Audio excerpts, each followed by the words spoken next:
YouTube, Lawnboys Post 1975. This is a video response to the Happy Console Gamer. I'll put a link to his channel in the doohickey down below, but I'm pretty sure you know who he is. He asked a really cool question in this latest video. He asked you, what is your least favourite box art? Or what is the worst box art out there, or the worst box art in video game history?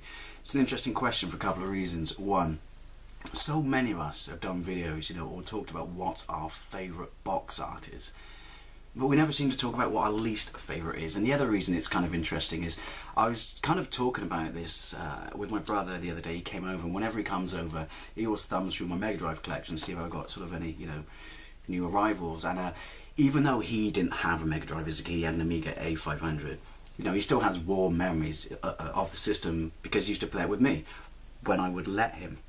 And we both came to the same conclusion when we were thumbing through it, and we both looked at the game I want to talk about, and we just went, how did that happen?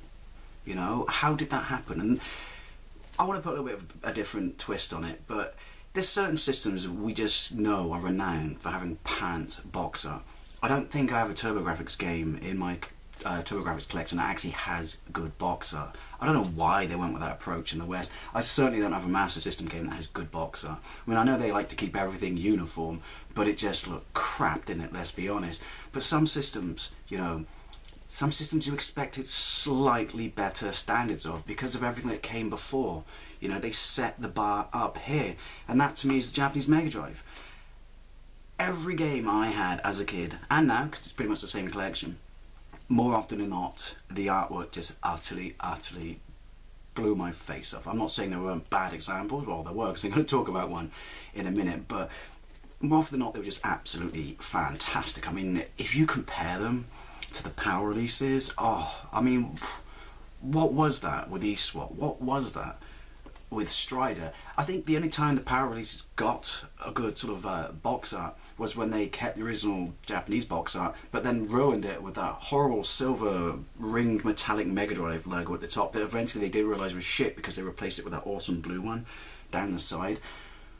But yeah, it's just Megadrive games, they just set the bar so high, and so when a stinker came along, it absolutely stood out like a sore thumb. I mean, the point I want to prove is amazing.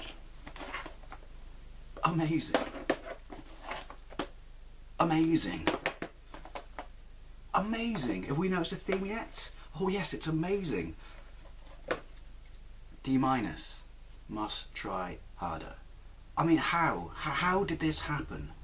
All the artwork, all the import art was so good. It was absolutely amazing. And then this is just an absolute train wreck. Alright, it's not a brilliant game, it's not a terrible game, but I have such fond memories of Space Harrier, and the fact that we never got the original game on the Mega Drive to this day is still a point of contention for me. But it's just, ooh, look at it. I mean, this dragon at the top, right? I don't know, it's like she just woke up or something. I mean, where's the fierce sort of look in her face? I'm a dragon, I want to fuck you up, Harrier. No, it's just like, ugh. Has anyone got any coffee? And then I don't know what the deal is with Harrier, but he's so ill-proportioned and badly drawn. And if you've seen the size of the lasers he fires in the game, what is this? What is this? I don't know. Does he want to shoot dragons, or does he want to artificially inseminate a cow? It just reeks of someone who didn't know anything about the game being handed the task of drawing it, and compared to everything else on the system, that was just not, how Sega rolled back then.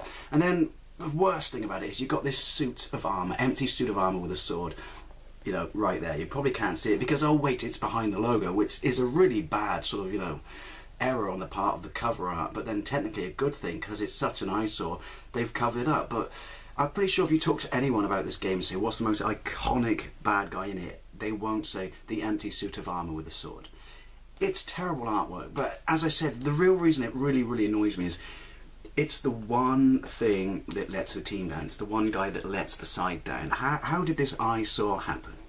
And that's what annoys me about Space Harrier 2 the most. I like to think, when I leave this room, all the other games on the shelf gang up and pick on it, because it's terrible. It's absolutely terrible. And as I said, the most disappointing thing about it is all the other artwork was pretty much fantastic. So yeah, worst video game artwork in history, pretty much for me has to be the Japanese Space Harrier 2.